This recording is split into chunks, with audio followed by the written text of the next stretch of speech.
በዚህ ቪዲዮ በማይታመን መልኩ ውፍረታቸውን የቀነሱ የዓለማችን አስገራሚ ሰዎችን ይዤላችሁ ቀርቤያለሁ። ለቻናሉ አዲስ ከሆናችሁ ላይክ፣ ሼር፣ ሰብስክራይብ በማድረግ ቻናሉን ተቀላቀሉት። ወደ ቪዲዮ አንደኛ ክሪስቲና ፊሊፕስ። ክሪስቲና ፊሊፕስ ትባላለች። በሳውዝ ሄቨን የምትኖር የ22 ዓመት ባለትዳር ሴት ስትሆን 700 ፓውንድ በሚመዝነው ክብደቷ ምክንያት ረጅም መንገድ መጓዝም ሆነ መኪና መንዳት ባለመቻሏ 2 ዓመት ያክል ከቤት ሳትወጣ ቆይታለች። ከጓደኞቿም ሆነ ከቤተሰቦቿ ጋር ወጥታ ጊዜ ማሳለፍ ባለመቻሏ ህይወቷ አደጋ ላይ የወደቀው ክሪስቲና እንደ አውሮፓውያን አቆጣጠር በ2015 ማለቂያ አካባቢ ከዶክተሮች ጋር በመነጋገር ሰርጀሪን በማድረግ ክብደቷን ለማስተካከል ተወሰናለች። ክሪስቲናም ከነበረችበት 700 ፓውንድ በአስደናቂ ሁኔታ ወደ 183 ፓውንድ መቀነስ ችላለች። በጣም ብዙ ክብደት በመቀነሷም ዶክተሮች ለጤንነቷ ሲባል 15 ፓውንድ መጨመር እንዳለባት በጊዜው ነግሯት ነበር። ክሪስቲና ብዙ ክብደት በመቀነስ የዓለምን ሪከርድ አግኝታለች።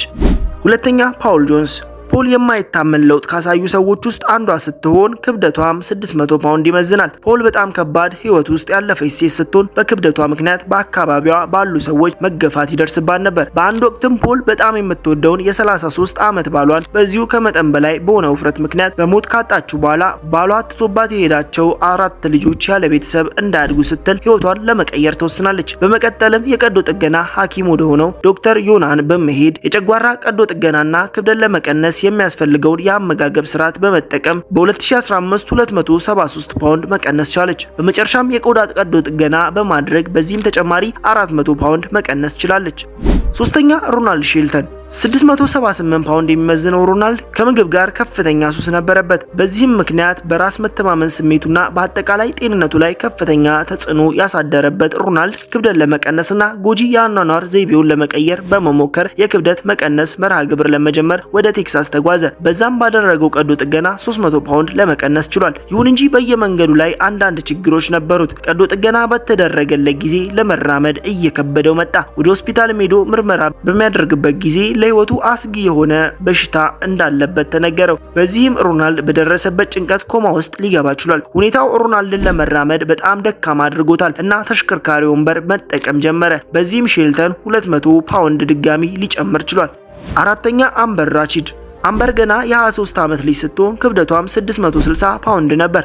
አምበር በሁለቱም እግሮቿ ላይ ያለው ከፍተኛ ውፍረት ለረጅም ጊዜ ለመቆምና ለመራመድ አስቸጋሪ አድርጎባታል። የአምበር የክብደት መጨመርና የምግብ ሱስ የጀመረው ገና የ5 ዓመት ልጅ እያለች ሲሆን እያደገች ስትሄድም በየጊዜው እየባሰ የሄደው የአምበር ክብደት ውበቷ ላይ ተጽዕኖ እያመጣ እንደሆነ ያሰበችው አምበር ክብደቷን ለመቀነስ ትወስናለች። በዚህም ምክንያት ወፍራም ሴቶችን የሚወደው ፍቅረኛዋ አልተስማማም ነበር። አምበርም እምቢ ብላ 267 ፓውንድ ከቀነሰች በኋላ እሷና ፍቅረኛዋ ሊለያዩ ችለዋል። ነገር ግን አምበር እንደ አውሮፓውያን አቆጣጠር በ2016 ስቲቭ ከተባለ ሰው ጋር ትዳር በመመስረት ደስተኛ ህይወትን እየመራች ትገኛለች።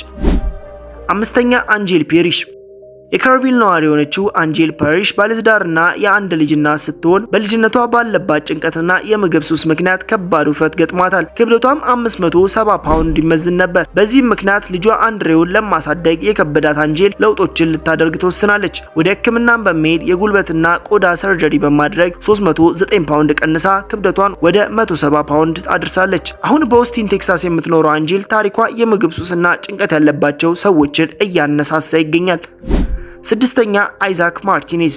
አይዛክ ማርቲኔዝ ይባላል። 23 ዓመቱ ሲሆን 661 ፓውንድ ይመዝናል። ህይወቱን ለመቆጣጠር ትግል የጀመረው ገና በልጅነቱ በደረሰበት ጉዳት ነበር። በ10 ዓመቱ የእናቱ ስትሮክ ምክንያት ወንድሞቹንና እህቶቹን የመንከባከብ ግዴታ ውስጥ ይገባል። በዚህም ምክንያት በብዙ ድብርትና ጭንቀት ውስጥ ያደገው አይዛክ ለክብደቱ ከመጠን በላይ መጨመር ዋናው ምክንያት ይኸው የቤተሰቦቹ ችግር ነበር። ይሁን እንጂ እድሜው በጨመረ ቁጥር ጤናው እያሳሰበው የሄደ ሲሆን የዶክተሮችን ምክር በመቀበል 1200 ካሎሪ አመጋገብን በመከተል 122 ፓውንድ መቀነስ ቻለ። በዚህም ምክንያት ወደ 539 ፓውንድ ሊወርድ የቻለ ሲሆን ቀዶ ጥገናም በማድረግ ሙሉ ለሙሉ ክብደቱን መቀነስ ችሏል። አሁን ላይም አይዛክ ጤናማ ህይወትን እየኖረ ይገኛል። በተጨማሪም ኢሳክ ከጓደኞቹ ጋር እንደገና መገናኘትና ጤናማ ህይወትንም መኖር ችሏል።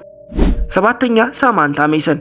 በ35 ዓመቷ 811 ፓውንድ የምትመዝነው ሳማንታ ሜሰን ይህ ለህይወት አስጊ የሆነው ውፍረቷ በልጅነቷ ከወላጆቿ ፍቺ በኋላ በደረሰባት ድብርት ምክንያት ሲሆን ይህም የተለያዩ የጤና ችግሮችንና ከፍተኛ የሆነ የምግብ ሱስ እንድትያዝ አድርጓታል። የመንፈስ ጭንቀትና የስሜት ስቃይን ለመቋቋም ምግብን መጠቀም ጀመረች። ያንንም በኦንላይን እየተመገበች ቪዲዮ በመልቀቅ ገንዘብ ታገኘ ነበር። ነገር ግን ይህ ለጤንነቷ አሳሳቢ እንደሆነ የተረዳችው ሳማንታ በሴት ልጇ ቤላ ድጋፍ ምክንያት ክብደቷን የሚቀንስ ቀዶ ጥገናን ለማድረግ ተወስናለች። ሳማንታ አስቸጋሪ ቢሆንም በአጠቃላይ በአመጋገብና ቀዶ ጥገና ከ300 ኪሎ ግራም በላይ መቀነስ ቻለች። 8ኛ ጀስቲን ማክስዊን በጠንካራ አመለካከቱና ቆራጥነቱ የሚታወቀው ጀስቲን በመጀመሪያ ከ680 ፓውንድ በላይ ይመዝን የነበረ ሲሆን ከባድ የሆነ የምግብ ሱስና ጭንቀት ነበረበት። ይህም ከአሰቃቂ የልጅነት ጊዜና ስሜታዊ የአመጋገብ ልማዶች የመነጨ ነው። ጀስቲን በትንሽ ከተማ ስለሚኖር ከውፍረቱ የተነሳ ከሚኖርባት ሂውስተን ለመጓዝ በጣም ይቸገር ነበር። ጉዞውን ለመጀመርም ማረፊያ ያስፈልገው ነበር። ሆኖም ጀስቲን ክብደቱን ለመቀነስ ጥልቅ ቆራጥነት ስለነበረው አመጋገቡን በማስተካከል የአካል ብቃት እንቅስቃሴ ማድረግ ጀመረ። በሕክምናም የአእምሮ ጤና ምክሮችን መውሰድ ጀመረ። በመጨረሻም የክብደት መቀነሻ ቀዶ ጥገናን በማድረግ ከ300 ፓውንድ በላይ መቀነስ ችሏል። የጀስቲን አካላዊና ስሜታዊ ለውጥ አስደናቂ ነበር። የበለጠ ነፃነትን አገኘ። በኑሮ መደሰት ጀመረ። አልፎ ተርፎም ከምግብ ጋር ጤናማ ግንኙነትን ፈጠረ። ጀስቲን የክብደት መቀነስ ማህበራዊ ሚዲያ ላይ ንቁ ተሳትፎ በማድረግ ስኬታማነቱና የሕክምና አስፈላጊነቱን በማጉላት ስለ አእምሮ ጤና ትምህርት መስጠት ጀምሯል። 9ኛ ስቲቭ አሳንቲ የስቲቭ ታሪክ እንደ ሌሎቹ ከፍተኛ ክብደትና ከምግብ ጋር ስላለው ሱስ ያተኮረ ቢሆንም ነገር ግን ከሌሎቹ ለየት የሚያደርግ ፈታኝ ባህሪ ነበረው። ክብደቱ ከ730 ፓውንድ በላይ የሚመዝን ሲሆን ባለው አስቸጋሪ ባህሪ ምክንያትም ዶክተሮች ጋር መስማማት ባለመቻሉ ወንድሙ ጀስቲን ወደ ዶክተር ኖዛርድ እንዲረዳው ይወስዷል። ነገር ግን ስቲቨን ብዙ ጊዜ ከሕክምና ሰራተኞችና ከቤተሰቡ ጋር ይጋጭ ነበር። የህመም ማስታገሻ መድኃኒቶችን ባለመውሰድና ከሕክምናው ጋር ባለመተባበርም ይታወቅ ነበር። ይህም ሆኖ ከረጅም ጊዜ በኋላ የክብደት መቀነስ ቀዶ ጥገና ተደረገለት። ወንድሙ ጀስቲን ለክብደቱ መቀነስ ትልቅ ተጽዕኖ አለው። ሆኖም ግን ስቲቭ በነበረው መርዛማ ባህሪ ምክንያት ግንኙነታቸው ሊቆም ችሏል። ውድ የዳጊ ቲፕስ ቤተሰቦች እናንተ ላይ ግርምትን ያጭራሉ ብዬ ያሰብኳቸውን ውፍረታቸውን በማይታመን መልኩ የቀየሩ አስገራሚ ሰዎችን እንዲህ አስቃኟችሁ። ሌሎች ይህን መሰል ቪዲዮ ከፈለጋችሁ ከዚህ ቪዲዮ መጨረሻ ላይ አስቀምጥላችኋለሁ። ለቻናሉ አዲስ ከሆናችሁ ላይክ፣ ሼር፣ ሰብስክራይብ ማድረጋችሁን አትርሱ። መልካም ጊዜ